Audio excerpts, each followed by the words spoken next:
오늘은 은혜라는 제목으로 함께 말씀을 나누도록 하겠습니다. 원래 부제는 기업 모르는 자의 은혜 이렇게 지었다가 그냥 두 자로 은혜라고 이렇게 바꿨습니다. 그러니까 원래는 이제 기업 모르는 자의 은혜라는 이제 제목인데요. 성경에서 뭐 여성을 제목으로 하는 성경은 거의 없죠. 우리가 뽑으라면 두 권을 뽑을 수 있는데 룻기하고 에스더입니다. 근데 에스더는 그래도 유대인이잖아요. 룻은 유대인이 아니라 모압 여인이에요. 이방 여인이란 말이에요. 그러니까 선민 사상이 강한 이 유대인들에게 룻이라는 이 여인이 이름을 쓴 것은 이제 굉장히 이례적인 일이라고 볼 수도 있는 거죠. 하나님의 특별한 섭리가 없이는 이루어질 수 없는 일인데, 이 모압 여인은 특히 하나님께서 이렇게 말씀하셨잖아요. 암몬과 모압은 여호와의 총회에 들지 못할 것이다 라고 말씀을 하고 있었죠. 그게 신명기 23장에 나와 있는 내용인데요. 그럼에도 불구하고 그것은 이제 그냥 하나님께서 암몬과 모압이라는 것을 대표해서 이들의 죄악을 얘기를 하는 것인데, 그런 이 문자적으로 보면 들어올 수 없지만 그러한 내용이 아니라, 그죠? 암몬과 모압과 같이 죄를 범한 민족들은 들어올 수 없다라는 대표성을 띈 것이죠. 그래서 이 모압 여인이 예수님의 족보에 들어오는 놀라운 일이 이루어지게 됩니다. 그래서 오늘 우리가 룻기 4장을 이해하기 위해서는 일단 1장의 배경을 좀 알고 있어야 돼요. 1장의 배경을 알고 있어야 되는데 1장 1절을 보시면은 그 시대적 배경과 상황이 나옵니다. 1장 1절을 한번 띄워주시겠어요? 자, 함께 한번 읽어보겠습니다. 시작. 사사들이 치리하던 때에 그 땅에 흉년이 드니라. 유다 베들레헴의 한 사람이 그 아내와 두 아들을 데리고 모압 지방에 가서 우거하였다라고 말씀하고 있어요. 이 시기가 언제라고 얘기를 하고 있어요? 사사들이 치리하던 때라고 얘기합니다. 사사시대라는 거예요. 사사시대 말기였을 것인데, 사사시대가 어떤 시대였냐면 구약을 통틀어서 가장 암울한 시대예요. 하나님이 12사사를 세우셨는데 12사사를 계속 시대별로 이렇게 세우시면은 점점 좋아져야 되잖아요, 이스라엘 백성들이. 근데 사사기를 보면은 점점 좋아집니까? 점점 나빠집니까, 여러분들? 더 나빠지고 더 타락하게 됩니다. 그러니까 이거는 뭐 이방인들도 짓지 않는 죄들을 짓게 돼요. 사사기에서 19장, 20장 보면 레위인들이나 이런 제사장의 가문들이 첩을 두고 이상한 일들을 하고 음란을 행하고 돌이킬 수 없는 일들이 사사기 시대에 일어나는 거예요. 근데 그 시대가 왜 그러느냐? 여러분들 다 아실 거예요.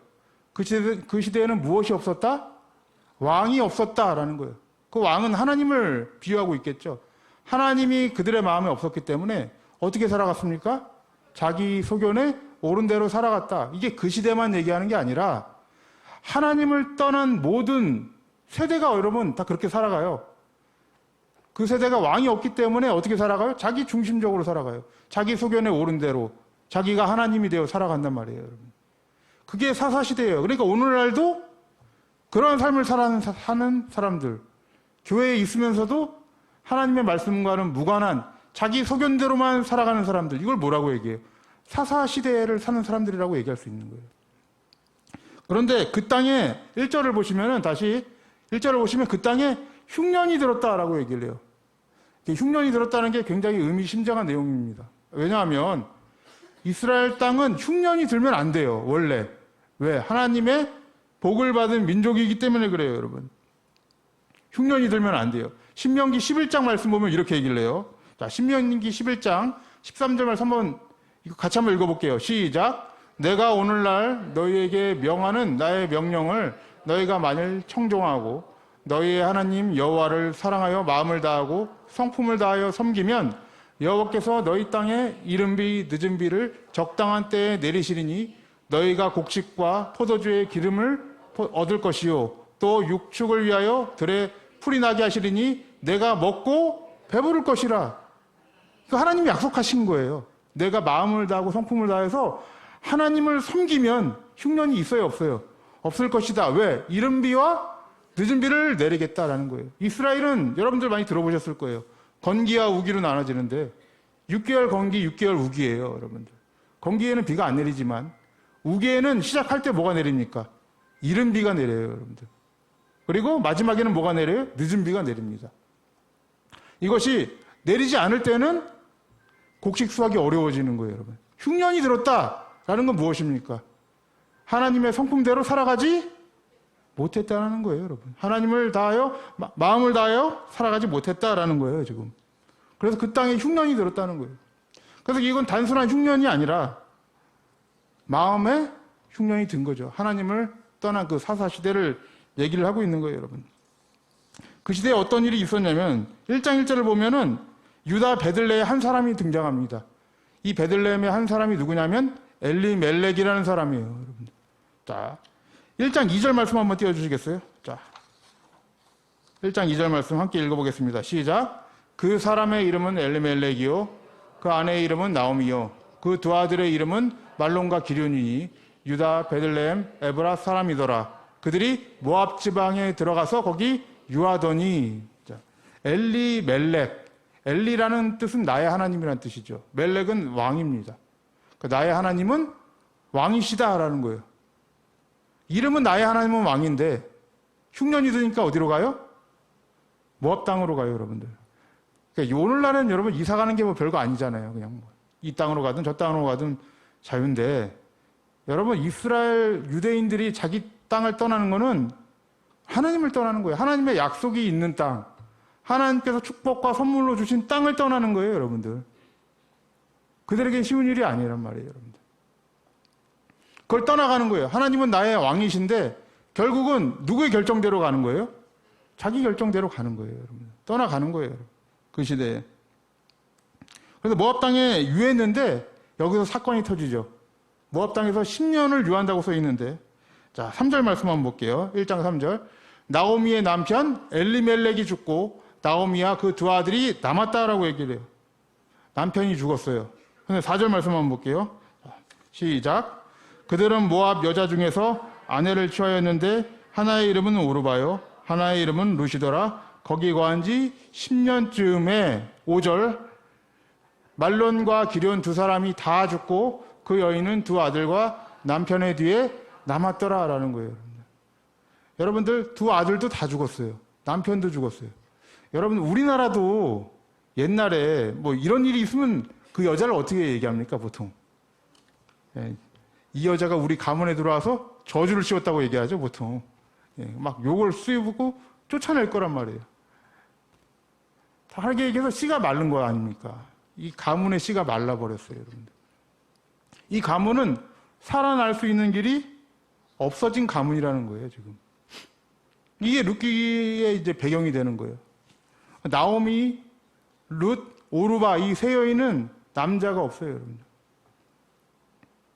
그래서 모든 걸 다 잃어놓고 아무것도 없는 신세가 된 거예요. 여러분 이 당시에는 여인에게는 소유권이 없어요. 아시잖아요, 다. 인간적인 대우를 못 받아요. 이때는 그랬다는 거예요. 지금은 그렇다는 게 아니라, 제가. 그러니까 뭐도 마음대로 사고 팔 수 있는 환경도 아니고 남편이 있어야지만, 남자가 있어야지만 되는 그런 시대였기 때문에 모든 것을 잃어버린 거나 마찬가지인 그런 시대에, 그런 상황을 맞게 되는 것이죠, 이들이. 근데 그러한 때에 어떤 일이 있냐면 1장 6절에 보면 하나님이 다시 유대 땅을 권고하세요. 돌아보신다는 거예요. 그리고 양식을 주시기 시작합니다. 그리고 이들이 모압에서 돌아오게 됩니다. 나오미와 룻과 오르바, 이 셋 중에 오르바는 같이 오질 않아요. 그리고 룻과 시어머니인 나오미만 돌아오게 됩니다. 이게 이제 이 상황이에요. 그러니까 이 남편을 잃어버리고 모든 재산을 잃어버린 이들에게, 이들이 회복할 수 있는 길은 무엇인가? 회복할 수 있는 길은 여러분 단 한 가지예요. 이겁니다. 누군가가 와서 나의 기업을 도로 물러줘야 돼요. 내 며느리인 룻과 결혼을 해야 되고, 결혼을 해야 하고 이 기업을 물을 수 있는 자가 등장해야만 살아가는 거예요, 여러분. 이게 이제 배경이 되는 거예요. 그렇지 않으면 이 나오미의 가문은 일어날 수가 없어요. 어떠한 친족이나 가까운 친척 중에서 기업을 물을 수 있는 사람이 와서 뭐가 돼줘야 돼요? 우리의 아들이 되어줘야 되는 거예요. 나오미의 아들이 되어줘야 된다는 거예요. 이게 오늘 말씀의 배경입니다. 그럼 오늘 본문 말씀 한번 볼게요. 본문 말씀 1절 보세요. 자, 1절. 자, 함께 읽어보겠습니다. 시작. 보아스가 성문에 올라가서 거기 앉았더니 마침 보아스의 말하던 기업 물을 자가 지나가는지라. 보아스가 그에게 이르되 아무여 이리로 와서 앉으라. 그가 와서 앉으매 라고 되어 있습니다. 자, 1절을 보니까 보아스라는 인물이 등장을 합니다. 이 보아스라는 인물은 나오미의 친족 중 하나예요. 근데 거기에 기업 물을 자가 지나간다라고 얘기를 하죠. 이 기업 물을 자라는 단어가 고엘 제도라고 여러분 들어보셨을 거예요. 친족 중에서 토지를 그 기업과 재산을 물러주는 사람이에요, 여러분. 근데 이게 물러주는 것도 그냥 물러주는 게 아니라 가까운 친족 순으로 물러주는 거예요. 그러니까 보아스가 물고 싶어도 첫 번째 권한이 아닌 거예요, 지금. 이 보아스 전에 더 가까운 친족이 있는 거죠. 그 기업 물을 자가 지금 지나가고 있는 거예요, 성문 중에.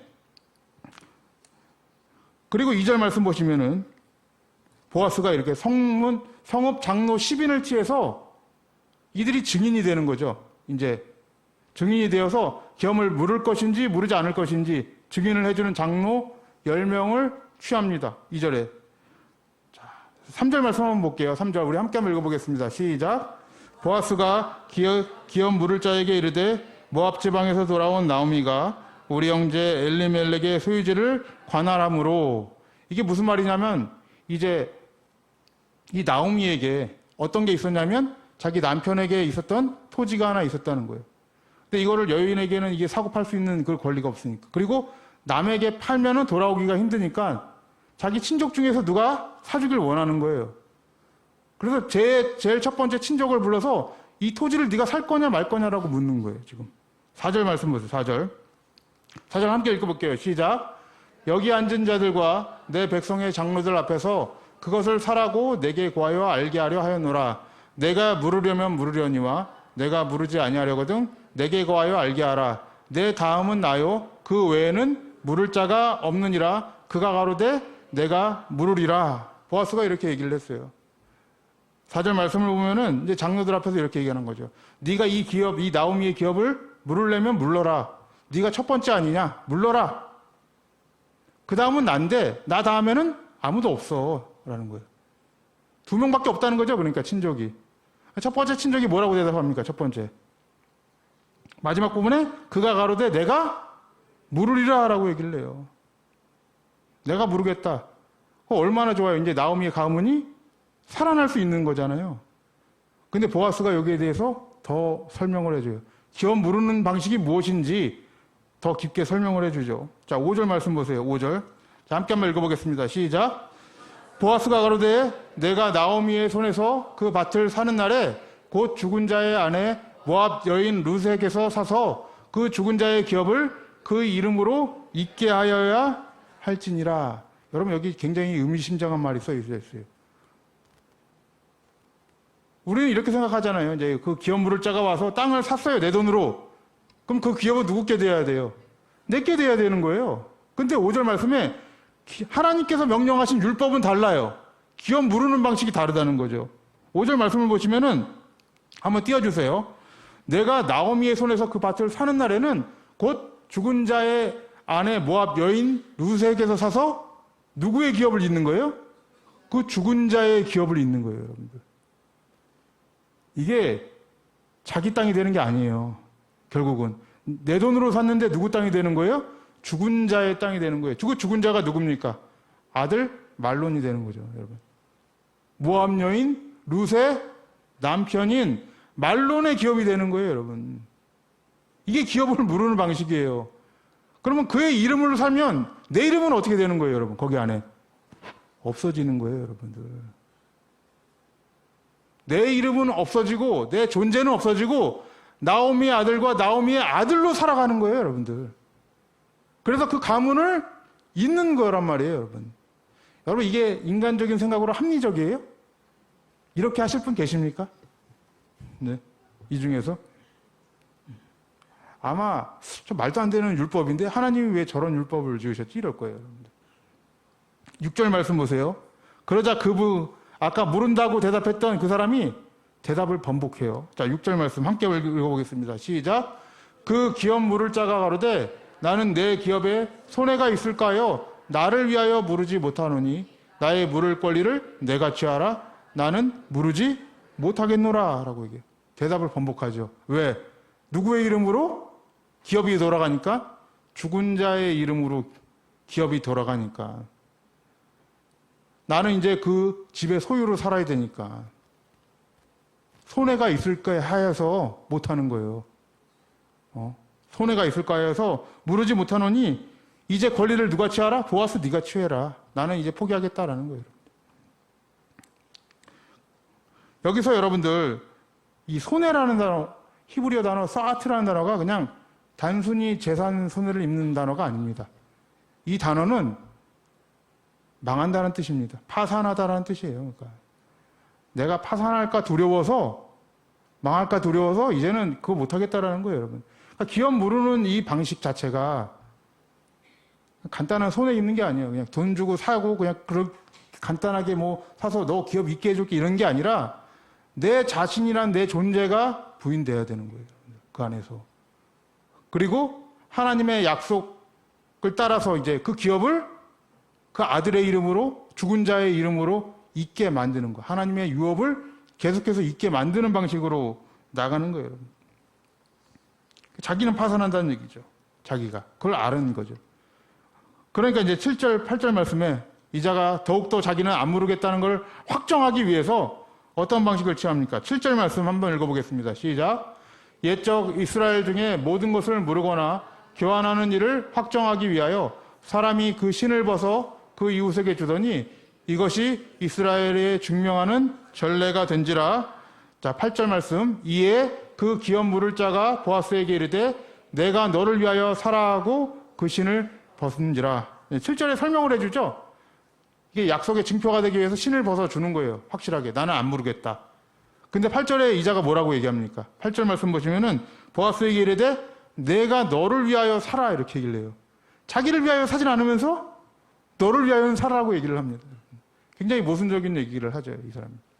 자기에게 손해나는 건 싫지만 너는 너를 위해서 살아 이렇게 얘기를 하는 거예요. 여러분 이 보아스가 어떻게 반응하는지 보세요. 이 말씀에. 자, 9절 말씀 한번 볼게요. 시작. 보아스가 장로들과 모든 백성에게 이르되 내가 엘리멜렉과 기련과 말론에게 있던 모든 것을 나오미의 손에서 산 일에 너희가 오늘날 증인이 되고 또 10절 또 말론의 아내 모압 여인 룻을 사서 나의 아내로 취하고 그 죽은 자의 기업을 그 이름으로 있게 하여 그 이름이 그 형제의 중과 그곳 성문에서 끊어지지 않게 하며 너희가 오늘날 증인이 되었느니라. 보아스가 어떻게 행동합니까? 분명히 10절에서 얘기를 하죠. 누구의 이름으로 이 기업을 사요? 그 죽은 자의 기업을 그 죽은 자의 이름으로 사는 거예요, 여러분들. 보아스는 여러분 없어지는 거죠. 뭘로 살아가야 되는 거예요? 말론으로 살아가야 되는 거예요. 이게 여러분 인간적으로 가능한 얘기예요, 여러분. 보아스가 어떻게 이렇게 할 수 있을까요, 여러분? 이 한글로 번역된 이 기업 물을 자라는 단어가 아까 가알이라고 제가 말씀을 드렸어요. 이 가알이라는 단어의 뜻은 무엇이냐면 속량하다, 구원하다라는 뜻입니다. 구원하다, 속량의 의미가 있어요. 구원의 의미가 있단 말이에요, 여러분. 여러분 하나님께서 왜 이렇게 불합리한 율법을 제정하셨을까요? 이게 레위기 25장에 나와 있거든요. 이 율법이 기업 물으는 율법이. 근데 그 방식에 대해서 자세하게 나온 거는 이 룻기입니다. 룻기에서만 이렇게 물으는구나 라고 우리가 알 수 있는 거예요. 굉장히 희한한 방식으로 기업을 물죠. 근데 하나님이 왜 이렇게 희한하게 율법을 정하셨을까요? 우리의 생각에, 우리의 소견에도 너무 불합리하잖아요. 죽은 자의 이름으로 살아가는 거예요, 여러분. 이것은 여러분 장차 오실 예수 그리스도의 은혜를 예표하고 있는 거예요, 여러분들. 그리스도의 은혜를 예표하고 있는 거예요. 보아스가 한 이 기업 물을 자의 행동은 예수 그리스도의 구속의 은혜를 설명하고 있는 것입니다, 여러분. 장차 오실 예수 그리스도를 예표하고 있는 거죠. 예수 그리스도께서 자기를 비우시고 자기의 존재 자체를 부정하시고 그것으로 우리에게 무엇을 주셔요? 기업을 주셔요, 여러분들. 우리는 원래 하나님이 없을 때 어떤 자였냐면 나오미나 룻과 다를 바가 없는 씨가 없는 자예요, 여러분들. 남편이 없는 자예요, 말이에요. 과부나 마찬가지죠. 우리의 인생이 신랑 대신 예수께서 오시는 거예요. 우리 인생 가운데 무엇을 주시기 위해서? 기업을 주시기 위해서 오시는 거예요, 여러분들. 그 기업은 여러분 그냥 이 세상에 이런 기업이 아니잖아요. 영원한 하나님의 기업을 주시는 내용이에요. 그런데 하나님께서 놀라운 것은 이 보아스의 이름을 지워버리지 않으십니다. 지워버리지 않으시고 족보에 올리세요. 그래서 오늘 본문 말씀 읽지는 않았지만 그 밑에 한번 보시겠어요? 4장 말씀 보시면은 4장 말씀 밑에 보시면은 18절서부터 이렇게 얘기를 하죠. 베레스의 세계는 이러하니라. 베레스는 헤스론을 낳았고 헤스론은 람을 낳았고 람은 암미나답을 낳았고 암미나답은 나손을 낳았고 나손은 살몬을 낳았고 살몬은 보아스를 낳았고 보아스는 오벳을 낳았고 오벳은 이새를 낳았고 이새는 다윗을 낳았더라 라고 해요. 이 어두운 사사시대에 보아스라는 인물을 통해서 하나님이 다윗의 언약을 잊게 만드시는 거예요. 그 뒤로 또 누가 탄생합니까? 예수 그리스도가 오게 만드시는 거죠. 보아스의 이름을 올려놓으셨어요, 여러분. 근데 보아스의 아버지가 누구예요? 살몬이에요. 살몬의 아내가 누군지 아십니까?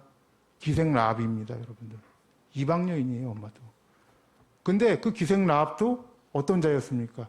상천화제의 하나님, 그 신앙인이었어요, 여러분. 보아스가 어떻게 이러한 방식을 택할 수 있었을까? 어떻게 룻을 데리고 자기 이름을 지을 수 있었을까? 여러분, 그거는 사랑으로밖에 표현할 수가 없어요. 우리 인생 가운데서 가장 손해보는 것은 사랑하는 자를 위해서 내가 손해보는 거잖아요. 사랑하는 자식들을 위해서 제일 손해보잖아요. 사람들이. 사랑 외에는 그게 할 수가 없는 거예요. 그럼 예수 그리스도께서 왜 자기의 존재를 하나님이라는 이름을 지우시고 우리에게 기업을 있게 하셨습니까? 사랑 때문이에요, 여러분들. 우리의 존재가 사랑으로 지어진 존재라는 거예요, 여러분들.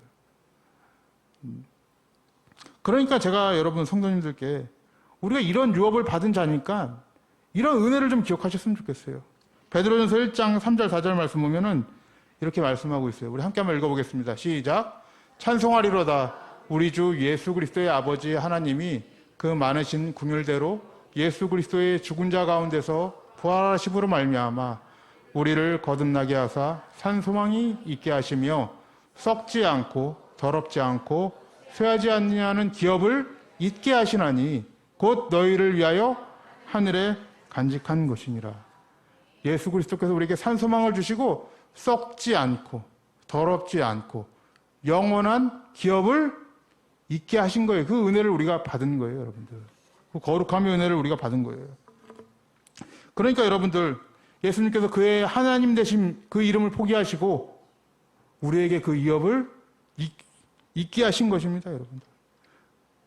여러분들 이 모두가 이 은혜를 받은 거예요. 그러니까 여러분 이 공동체 안에 너무 그런 거 있잖아요. 뭐 너무 사람들 미워하지 마시고 불만이 있어도 너무 불만을 갖지 마세요. 제가 왜 이 말씀을 드리냐면 그러한 내가 가진 불만이나 내가 가진 문제들이 하나님이 주신 이 기업의 은혜와 비교할 수 없기 때문에 그래요, 여러분. 그건 아무것도 아니란 말이에요. 여기서 생기는 문제들은 그 은혜에 비하면 아무것도 아닌 거예요, 여러분들.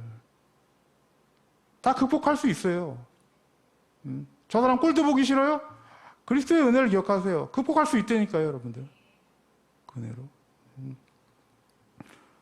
그러니까 여러분 이 교회 생활이라는 건 1절에 나오는 아무여라는 사람 있죠? 아무여로 사는 게 아니에요, 여러분. 내가 내 손해볼까봐 우리는 항상 뭐 사역을 정할 때도 뭔 일을 맡길 때도 항상 그렇게 나의 손해와 이익을 따져요. 내가 이래서 안 되고 저래서 안 되고 요래서 안 되고 이번에 이것 때문에 안 되고 저것 때문에 안 되고 안 되는 방식들도 너무 다양해. 너무 다양하고 변화무쌍해서 교육자들도 읽을 수가 없어요. 네. 기상천외하니까. 여러분 근데 공동체를 세우는 건 그런 게 아니라는 거예요. 나의 손해 없이 희생 없이 하나님의 기업을 잊게 할 수 있어요, 여러분? 안 돼요, 여러분.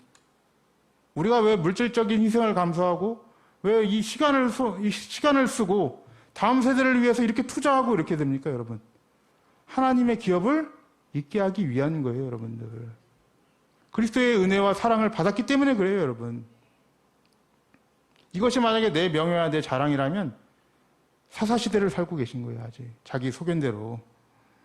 그러니까 여러분, 우리가 이 신앙생활이라는 건 그걸 각오하셔야 되는 거예요. 그리스도의 이름을 위해서 내가 손해볼 각오를 하는 거예요, 여러분. 보아스가 그 일을 행하지 않습니까?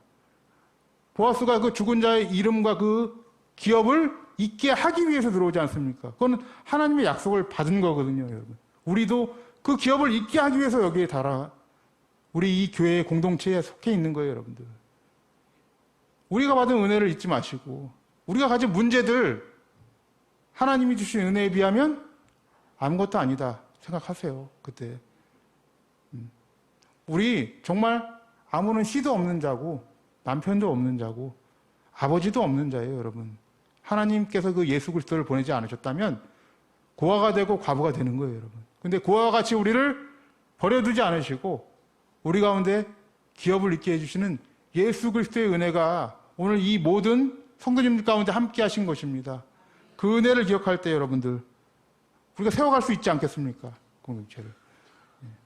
그 은혜를 날마다 기억하시고 내가 오늘도 내 자신을 돌아보시고 나에게 있는 문제들 하나하나 하나님께 간구하고 기도하시고 그런 문제들보다 무엇을 선택을 하셔야 될 것 같아요? 하나님께서 주신 사명과 하나님의 유업을 잊게 하시는 나의 이 부르심과 사명을 기억하시고 우이젤 공동체를 귀하게 세워가시는 우리 성도님들 되시기를 주님의 이름으로 간절히 축원합니다.